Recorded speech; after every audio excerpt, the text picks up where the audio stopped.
होतं याला लघवी आणि मूत्रपिंडापाशी मी काय सांगितलं बॉडीची शुद्धी करायचं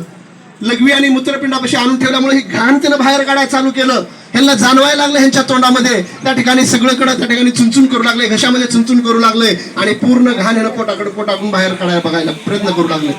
एक अर्ध्या तासानंतर तर ते लघवीला जातील 100% कारण ती घाण बाहेर शरीराच्या निघून जाते आणि याच्यापेक्षा यांच्या शरीराला ऑक्सिजन सगळ्यात जास्त मिळाला आता ऑक्सिजन हा माणूस पाण्याशिवाय जिवंत राहू शकतो अन्नाशिवाय जिवंत राहू शकतो पण पाण्याशिवाय जिवंत राहू शकत ऑक्सिजन शिवाय जिवंत राहू शकत नाही कारण 1 मिनिट जरी आपला ऑक्सिजन बंद केला माणूस जाग्यावर मरून जातो आता मोरे साहेबांना आपण बघूया सर जसं पहिलं थांबला जात तसं थांबा पायाला पाय जोडा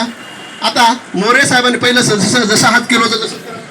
आता मोरे साहेबाच्या हाताला उजव्या हाताने मी डाव्या हाताने ओढलं होतं आता उजव्या हाताने दाखवतो यांना ओढलं किती जरी ओढलं 80 किलोचा माणूस जरी उभा केला तरी हे हालत नाही कारण ताकद ही माझ्या आयुर्वेदामध्ये आहे हे लागेल जरा मग इकडं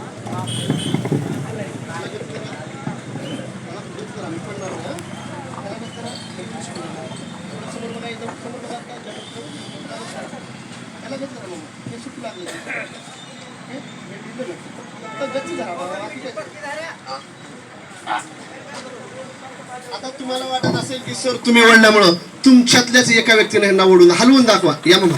या बघायला काय हरकत मामा हे गच्च धरा फक्त सुटू देऊ नका तुम्हाला काहीच होणार नाही गच्च दाबा खाली दाबा गच्च दाबा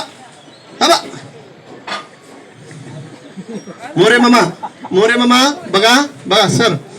मोरे मामा हे तुमच्या गावचे लोक आहेत माझा ह्यांचा कुठलाही परिचय नाही माझं औषध विकत घ्यावं म्हणून म्हणत नाही कारण देवानं खूप काही दिलेलं आहे फक्त जे सत्य आहे तुम्हाला पिल्याच्या नंतर कसं वाटत होतं आणि आता कसं वाटतं हे या लोकांना सांगा चणचण करायला